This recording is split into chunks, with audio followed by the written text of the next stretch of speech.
The human child watered a stone, thinking it was a seed. Never knowing it was a dormant dragon egg, the human child watered a stone, thinking it was a seed. Never knowing it was a dormant dragon egg, the alien warship appeared over New York City at dawn, and within minutes every major city on Earth had one hovering above it. Commander Zekthor watched the primitive planet below through his observation screen, his 4 eyes gleaming with satisfaction. Humans were about to learn their place in the galactic hierarchy. His species, the Vryn, had conquered 47 worlds in the past century alone. Earth would be number 48. Lisa Martinez clutched her daughter's hand as they ran through Central Park. 7-year-old Amy held tight to her backpack, inside which sat the smooth gray stone she had been watering every day for 3 months. Her teacher had given each student a seed to grow for science class, but Amy's had looked different, harder, more like a rock. She watered it anyway, keeping it in a little pot by her bedroom window, talking to it each morning before school. The Vryn broadcast their message simultaneously across every screen, every device, every communication system on Earth. Surrender, immediately. Resistance meant extinction. Humanity had 12 hours to respond. World leaders scrambled. Military forces mobilized. But everyone knew the truth. The alien ships were too advanced, too powerful. Earth's weapons had already been tested against the shields and failed completely. Amy stumbled, and her mother pulled her up. They needed to reach the subway tunnels where people were gathering, hoping the underground would offer some protection. The backpack fell, spilling its contents onto the grass. The gray stone rolled out, and Amy cried out, breaking free from her mother's grip to retrieve it. "Amy, we have to go!" Lisa screamed. "I can't leave it, Mama. I've been taking care of it." The little girl grabbed the stone, and as her fingers wrapped around it, something changed. The stone felt warm. It had never been warm before. Tiny cracks appeared across its surface, glowing with a deep amber light. Above them, the Vryn warship's weapon systems activated. Commander Zekthor had grown impatient with humanity's lack of response.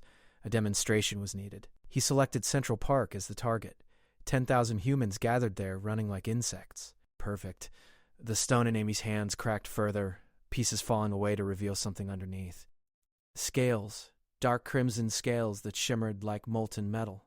Amy gasped as the shell broke completely, and a creature no bigger than her hand emerged. It had 4 legs, 2 wings folded against its body, and eyes that burned like stars. The creature looked at Amy, and she heard a voice in her mind, ancient and powerful.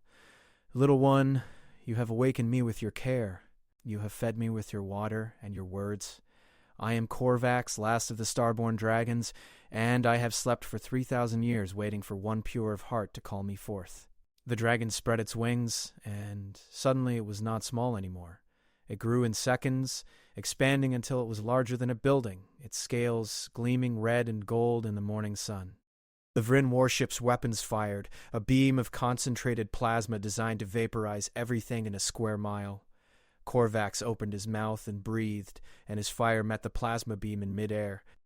The explosion lit the sky like a second sun. Commander Zekthor lurched forward in his command chair. Impossible. His sensors showed a biological entity, but the power readings were off the charts, higher than his ship's main reactor.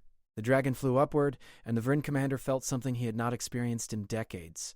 Fear. Korvax's voice thundered across the planet, heard by every living being. "You come to conquer? You come to destroy? Then face the wrath of the Starborn, and know that this world is under my protection." The dragon struck the warship with claws that tore through shields like paper. Metal screamed and buckled. Explosions rippled across the hall. Amy stood below, her mother's arms wrapped around her, both of them staring upward in disbelief. The little girl who had watered a stone every day, who had talked to it about her day at school, who had believed it would grow into something beautiful, had been right all along. Part 2 of the story continued as Korvax tore through the Vryn warship with terrifying efficiency. Commander Zekthor activated the emergency distress beacon, broadcasting to the other 47 Vryn ships positioned around Earth. "All vessels converge on New York. Priority Alpha. We face an unknown threat. The dragon's power exceeded anything in the Vryn database. 3,000 years ago, before humans had built their first cities, the starborn dragons had been the guardians of hundreds of worlds across the galaxy. They had disappeared mysteriously, and most species believed them extinct or mythological. The warship's hull breached in 17 places. Vryn soldiers scrambled to battle stations, powering up combat mechs and plasma rifles. They launched from the damaged ship, hundreds of armored figures flying toward the dragon with jetpacks blazing. Korvax turned in midair, his massive wings creating windstorms that knocked hovering vehicles from the sky. His tail swept through a formation of Vryn warriors, sending them spiraling toward the ground. His fire breath caught another group, and their shields failed instantly, armor melting like wax. Lisa Martinez pulled Amy behind a cluster of trees, both of them watching the battle unfold above. Other humans emerged from their hiding places, phones out, recording the impossible scene. The dragon was defending them. The creature that had come from Amy's stone was fighting for Earth. Social media exploded with footage. News helicopters circled at a safe distance. The world watched as one being held off an alien invasion. But the other Vryn ships were coming. Korvax could sense them approaching, their engines burning across the sky from different continents. 47 warships, each carrying thousands of troops and enough firepower to level cities. The dragon had been weakened by his long sleep. 3,000 years in dormancy had drained much of his strength. He could feel his power waning even as he fought. The Vryn below him pressed their advantage, coordinating their attacks, forcing him to defend from multiple angles. A plasma bolt struck Korvax's left wing, and he roared in pain. The dragon descended rapidly, crashing into the open field of Central Park. The impact shook the ground like an earthquake. Vryn warriors swarmed toward him, sensing victory. Their weapons charged, preparing for a concentrated bombardment that would finish the beast. Amy broke free from her mother's arms and ran toward the fallen dragon. Lisa screamed her name, but the child did not stop. She reached Korvax's massive head, placing her small hands on his scales. The dragon's eye opened, focusing on her. "Little one, you must run. I cannot protect you much longer. My strength fails." "No," Amy said firmly. "You protected me. Now I protect you." She did not know how she knew what to do, but something inside her understood. The bond formed when she had cared for the egg, when she had given it water and warmth and spoken to it with kindness. That bond was real. It was powerful. She closed her eyes and thought of every happy moment in her life, every time she had felt loved, every time she had felt strong. She pushed those feelings toward Korvax, and the dragon gasped as energy flooded into him. The bond between dragon and human had been forgotten by the galaxy, but it had once been the source of the Starborn's greatest power. Dragons did not need human technology or weapons. They needed human spirit, human determination, the stubborn refusal to give up that defined humanity at its core. Amy gave Korvax everything she had, and the dragon began to glow. Korvax rose to his feet, renewed strength surging through his body. His scales blazed brighter, his eyes burned fiercer, his wings spread wide and whole again. The Vryn warriors halted their advance, confused by the sudden change. The dragon's roar split the air, and this time it was not a roar of pain, but of fury and power unleashed. The first of the 47 reinforcement ships arrived over New York, weapon systems charging. Korvax launched himself skyward, and Amy fell to her knees, exhausted but smiling. Her mother reached her, holding her tight. "What did you do, baby?" "I gave him love, Mama. That's what he needed. That's what makes him strong." Korvax met the incoming warships head-on. His fire breath had intensified, burning hotter than before, hot enough to melt through the advanced alloys of Vryn hull, plating in seconds. He moved faster now, more agile, diving and weaving through weapons fire with grace that belied his massive size. The first reinforcement ship tried to flee, reversing thrust, but the dragon was upon it too quickly. His claws pierced the bridge, and the ship lost control, spiraling away from the city before exploding over the Atlantic Ocean. The other Vryn ships spread out, trying to surround him. They fired in coordinated volleys, hundreds of plasma bolts converging on a single point. Korvax barrel rolled through the air, his body twisting in impossible ways, dodging most of the incoming fire. The bolts that connected were absorbed by his scales, which now shimmered with the same energy as the attacks. The dragon had adapted, learning from each strike, his body evolving in real time to counter the threat. Below, world military forces watched in awe. Fighter jets scrambled to assist, but they were hopelessly outmatched by both the Vryn ships and the dragon. General Patricia Morris commanded the North American Defense Forces from her bunker beneath Colorado. She studied the tactical displays, trying to make sense of what her sensors were telling her. The dragon's energy signature was growing stronger with each passing minute. Whatever it was drawing power from, the source seemed limitless. Amy sat on the grass, her mother beside her, and she could feel Korvax in her mind. She could sense his movements, his thoughts, his determination to protect the world that had sheltered him during his long sleep. The connection between them thrummed like a living thing, and she realized that she could see through his eyes if she concentrated. The world looked different from up there, the city small, the Vryn ships like toys. 3 more warships fell. Korvax was relentless, and the Vryn forces began to break formation. Commander Zekthor, still aboard his damaged flagship, watched his fleet crumble with disbelief. The Vryn had never retreated from any world. They were conquerors, feared across the galaxy. But fear was exactly what he felt now as the Dragon tore apart another ship, its crew evacuating in escape pods that scattered across the sky like seeds in the wind. "All ships fall back to orbital positions," Zekthor commanded. "Regroup and await further orders." The Vryn fleet began a fighting retreat, climbing higher into the atmosphere, trying to escape the Dragon's reach. But Korvax followed them up, his wings carrying him beyond the clouds, into the thin air where Earth met space. The Dragon could survive in the void, his starborn physiology adapted to any environment. The Vryn had nowhere to run. Part 3 of the story unfolded as Korvax pursued the retreating Vryn fleet beyond Earth's atmosphere. The Dragon's body began to glow with an ethereal light, adapting to the vacuum of space. His scales shifted from crimson to a deep purple streaked with silver, and his wings spread wider, catching solar radiation and converting it directly into energy. The Vryn ships formed a defensive sphere, all weapons pointing outward, hoping their combined firepower would overwhelm even a starborn dragon. Amy collapsed in her mother's arms. The connection between her and Korvax stretched thin as he moved farther away. She could still feel him, but the effort of maintaining the bond at such distance drained her rapidly. Lisa Martinez looked around frantically for help. Medical teams were just beginning to enter Central Park, treating the wounded from the initial attack. A paramedic named Chris Johnson rushed over when he saw the child's pale face. "She's breathing but weak," Chris said, checking her vital signs. "We need to get her to a hospital." "No," Amy whispered, her eyes still closed. "I have to stay connected. He needs me. They all need me." Her words made no sense to the paramedic, but Lisa understood. Her daughter was linked to the Dragon, and breaking that link might doom them all. In orbit above Earth, Commander Zekthor made a desperate decision. The Vryn fleet could not defeat this creature conventionally. He activated the Doomsday Protocol, something the Vryn had never used before. Each warship carried a quantum destabilizer in its core, a weapon designed to crack a planet's crust and render it uninhabitable. If they triggered all 47 devices simultaneously, Earth would be destroyed, but at least the Dragon would die with it. The Vryn could salvage nothing from this world, but they would send a message to the galaxy that defying them meant annihilation. Korvax sensed the energy building within the Vryn ships. His ancient knowledge recognized the quantum signatures. They were going to destroy the world he had sworn to protect. The world where a small human child had shown him kindness when no one else in the galaxy even knew he existed. Rage filled the Dragon, a fury so intense that his body began to change further. His size increased, doubling and then tripling until he was larger than any of the Vryn warships. His eyes blazed white-hot, and his roar sent electromagnetic pulses rippling through space. The Dragon attacked with everything he had.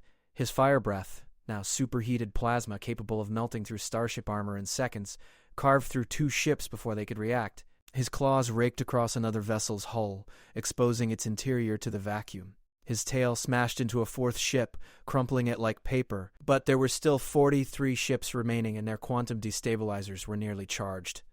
Amy's eyes snapped open back on Earth. She could see what Korvax saw, feel what he felt. The Dragon was powerful, but he could not stop 43 planet-killing weapons from firing. She stood up on shaky legs, ignoring her mother's protests, ignoring the paramedics' warnings. She raised her hands toward the sky and called out to anyone who could hear her.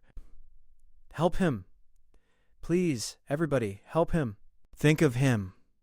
Give him your strength like I did." Her voice was small, just a 7-year-old girl standing in a park, but her words were broadcast across every news channel, every social media platform, every device on Earth. Millions of people watched the Dragon fight for their survival.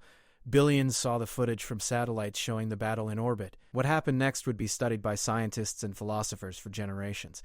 Across the planet, humans began to focus their thoughts on the Dragon. They did not know if it would work. They did not understand the mechanism, but they tried. In Tokyo, an elderly man whispered a prayer for Korvax's victory. In London, a young programmer stopped evacuating and stood still, imagining strength flowing toward the Dragon. In Mumbai, millions gathered in the streets, chanting the Dragon's name. In Sao Paulo, in Cairo, in Sydney, across every continent, humanity reached out with their collective will. Korvax felt it. A flood of energy unlike anything he had experienced in 3,000 years. It was not just Amy's bond anymore. It was millions of bonds, billions of threads connecting him to the humans below. Each thread was weak individually, but together they formed a rope strong enough to anchor reality itself. The dragon's body exploded with light, and he grew larger still, his form becoming almost translucent, more energy than matter. The Vryn fleet fired their quantum destabilizers. 43 beams of reality-breaking energy lanced toward Earth, each one capable of cracking the planet in half. Korvax spread his wings and they extended impossibly far, stretching across thousands of miles in an instant, forming a barrier between Earth and the deadly beams. The weapons struck the dragon's wings, and the collision released enough energy to light up the entire solar system. Every sensor on Earth went blind for 17 seconds. When they came back online, the Vryn fleet was gone. The quantum destabilizers had backfired, consuming the ships that fired them. Korvax hung in space, his wings still spread, his body flickering between solid and ethereal. The dragon had absorbed the full force of 43 planet-killing weapons and survived, but the cost was visible. His scales were cracked and broken, his wings torn, his eyes dimming. Amy felt his pain and screamed. All across Earth, people gasped, as the connection they had felt moments before suddenly weakened. The dragon was dying. He had saved them, but the price was his own life. Korvax began to fall, his massive body dropping toward Earth's atmosphere, burning up as friction caught his wings. No, Amy sobbed. You can't die. You just woke up. We just became friends. She reached out with her mind, with her heart, with everything she was, and once again humanity responded. The billions of threads that had weakened now strengthened, humans all over the world refusing to let their savior die. They poured their gratitude, their hope, their stubborn human refusal to accept the unacceptable into those threads. Korvax stopped falling. His body stabilized, the cracks in his scales beginning to heal, his eyes brightening again. The dragon realized something profound in that moment. He was no longer just a starborn dragon. He had bonded with an entire species. The last of his kind had become the first of something new. A guardian fueled, not by ancient magic or cosmic energy, but by the collective will of humanity itself. The dragon descended slowly, gracefully, landing once more in Central Park where his egg had been broken. He was smaller now, his body compact and efficient, only twice the size of a bus. Amy ran to him, and Korvax lowered his head so the small girl could wrap her arms around his snout. Thank you, little one. Thank you all. Part 4 of the story began 3 days after the battle. The world had changed in ways both obvious and subtle. Every major government had declared a state of emergency, not because of immediate danger, but because humanity needed time to process what had happened. The Vryn fleet was destroyed, their wreckage scattered across Earth's orbital space. Cleanup crews and salvage operations were already underway, with dozens of nations racing to secure alien technology. But that was secondary to the bigger question facing everyone. What now?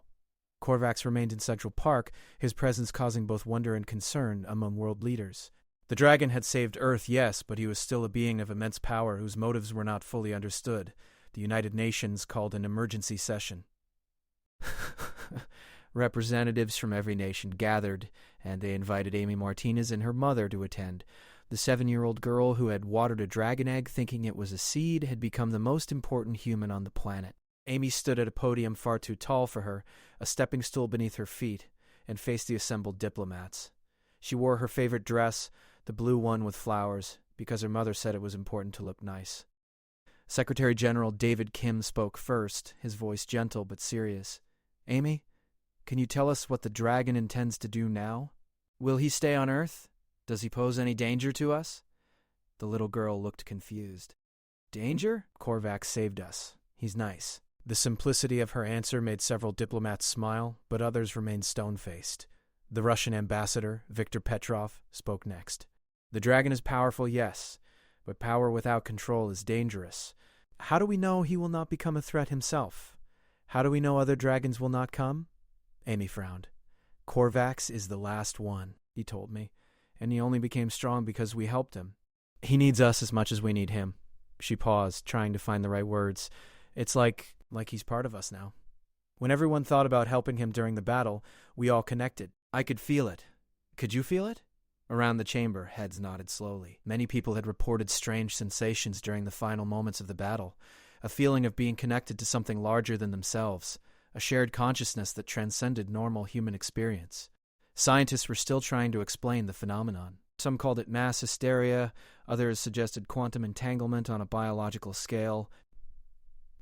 Religious leaders spoke of miracles and divine intervention. General Patricia Morris attended the session as a military advisor. She stood and addressed the chamber. I've reviewed all tactical data from the engagement. The dragon, Korvax, demonstrated restraint throughout the battle. He could have caused massive collateral damage to our cities, but chose precision strikes against Vryn targets only. He protected civilian populations even when it put him at greater risk.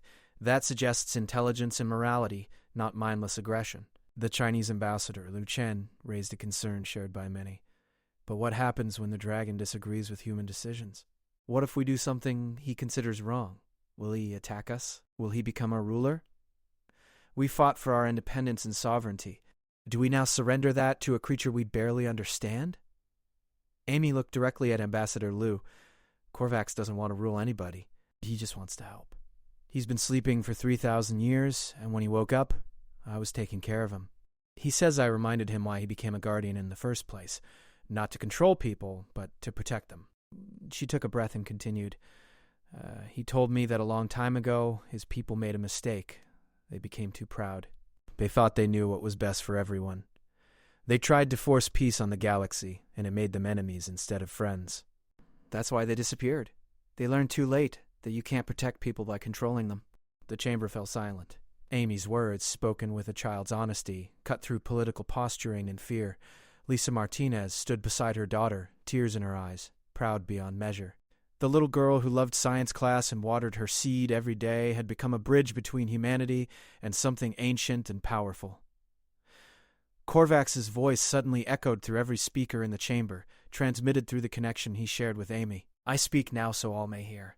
I am Korvax, last of the starborn dragons, and I make this vow before all humanity. I will not rule you. I will not control you. I will not impose my will upon your world, but I will defend you. I will stand against any threat that comes from the stars, and I will learn from you, as you have already taught me so much. The dragon continued, his words measured and sincere.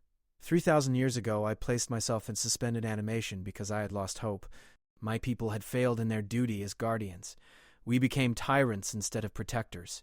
I could not bear to continue, so I slept, hoping that perhaps in some distant future, things would be different. Then a small human child found my egg. She did not know what it was, but she cared for it anyway. She spoke to it, watered it, treated it with kindness for no reason other than she believed something beautiful might grow. That is why I believe in humanity. You possess something my people lost. You have not yet grown cynical. You still believe in possibility. Secretary General Kim spoke carefully. Korvax, we are honored by your protection and moved by your words. But you must understand our concern. You are incredibly powerful. What happens if you change your mind? What happens if you decide humanity needs to be controlled for its own good? We have no way to stop you. You are correct, Korvax replied. You cannot stop me by force. But you can stop me in a way far more powerful. You can withdraw your consent. The bond I share with young Amy, and now with all of you, is voluntary. It exists because you allow it. If humanity as a whole rejects me, the bond will break, and I will lose the strength you provide. I will become just a creature, ancient and alone, without purpose or power. That is your safeguard. I exist to serve you, not the other way around. The implications stunned the assembly. The dragon, capable of destroying armies and protecting an entire planet, was offering himself as a servant to humanity. His power was derived from human belief and consent. It was a social contract unlike anything in history, one between a species and a single extraordinary being. Over the next several hours, the United Nations drafted the Guardian Accord, formalized the relationship between humanity and Korvax. The dragon would have no legal authority over human affairs. He could not interfere with governments, could not prevent wars between human nations, could not impose his judgment on human choices, but he could and would defend Earth from external threats, natural disasters, and catastrophes beyond human ability to handle. In exchange, humanity would maintain the bond, providing Korvax with the collective willpower that sustained him. Part 5 of the story took place 6 months after the Guardian Accord was signed. Dissentled into a new normal. Korvax lived in Central Park, which had been partly converted into a sanctuary for him. Amy visited every day after school, and thousands of tourists came to see the dragon. He was patient with them, answering questions, allowing photographs, serving as proof that humanity was not alone in the universe, and that the unknown could be friendly.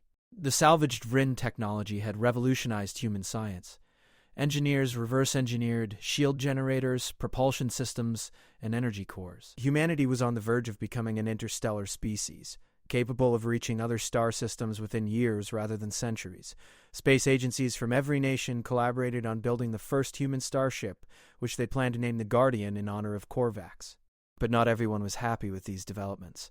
A group calling themselves Humanity First believed that relying on the dragon made humans weak.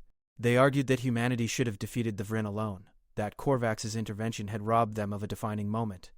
The group's leader, a former military officer named Gregory Stark, gave speeches warning that depending on an alien creature would destroy human independence and initiative. "We are not children who need a protector," Stark proclaimed at a rally in Washington. "We are humans, descendants of warriors and explorers who conquered this planet through strength and determination. The dragon should leave. We should face the universe on our own terms, with our own power." His words resonated with a small but vocal minority who felt that humanity's dignity was at stake.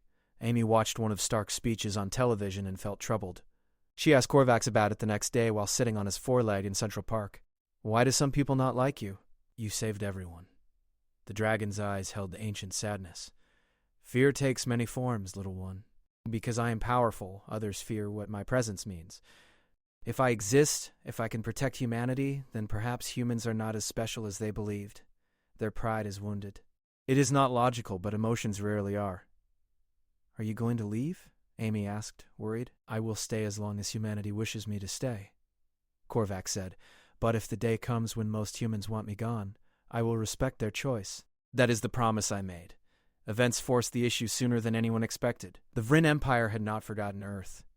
Commander Zekthor had escaped in an emergency pod and returned to the Vryn homeworld. He reported the existence of a starborn dragon and the defeat of an entire fleet.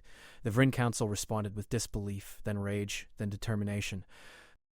They assembled a war fleet of 500 ships, the largest armada in their history. Earth would be conquered or destroyed, and the dragon would be captured or killed. The fleet arrived 4 months after the initial invasion. They dropped out of faster-than-light travel at the edge of the solar system, and their sensor scans immediately located Korvax on Earth's surface. This time, the Vryn came prepared. They brought weapons specifically designed to disrupt the quantum bonds between living beings. If the dragon drew power from humans, they would sever that connection. Warning sirens blared across every major city. The United Nations Emergency Broadcast System activated. Secretary General Kim addressed the world. "The Vryn have returned with a massive fleet. We are evacuating major population centers. Military forces are mobilizing, and Korvax is preparing to defend us once again. But we must all do our part. Remember the bond. Remember what we did before. The dragon needs us." Gregory Stark saw an opportunity. He broadcast his own message, hacking into emergency systems across North America. "Do not help the dragon. This is our chance to prove we do not need an alien protector. Let our military forces handle this. Let humanity stand on its own." His message confused millions. Some people agreed, believing this was a test of human capability. Others rejected his words, remembering how close they had come to extinction during the first invasion. Korvax took flight, rising above Central Park and climbing towards space. Amy ran after him, screaming for him to wait, but the dragon was already gone. She fell to her knees and reached out with her mind, trying to strengthen the bond. She felt him there, felt his determination and his fear. He was afraid not for himself, but for the humans below.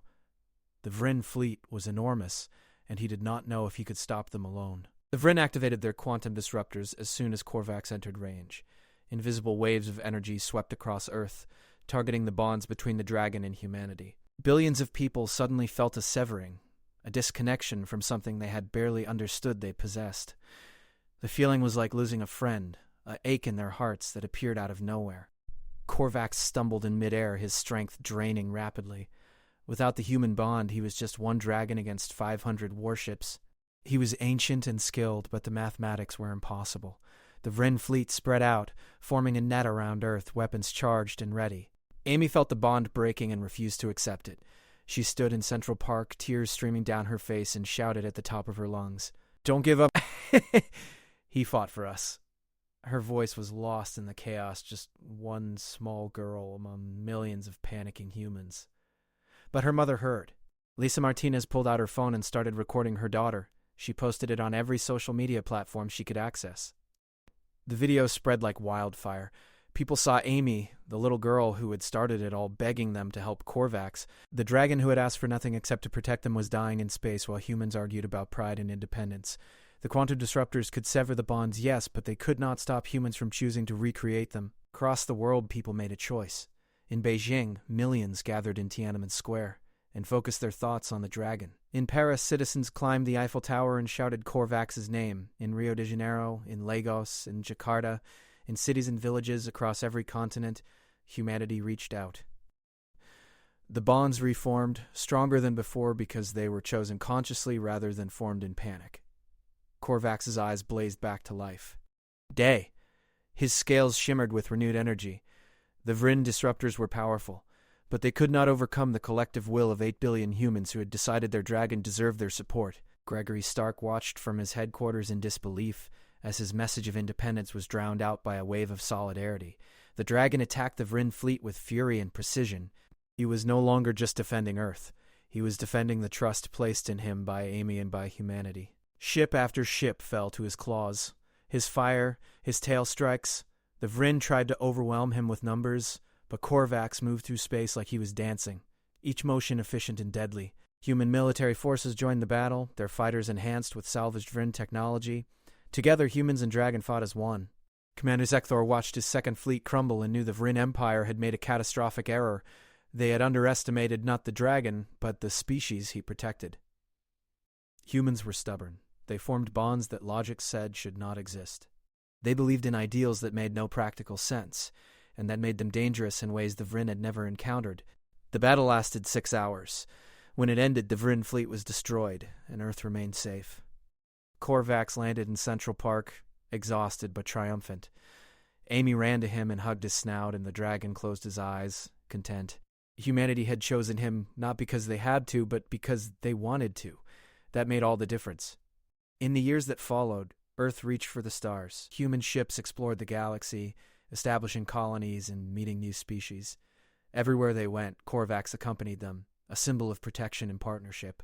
The little girl who had watered a stone grew up to become Earth's ambassador to the galactic community, and she never forgot that kindness and care could awaken miracles, even from the most unlikely places. The galaxy learned that humanity was protected by the last starborn dragon, and they learned something more important.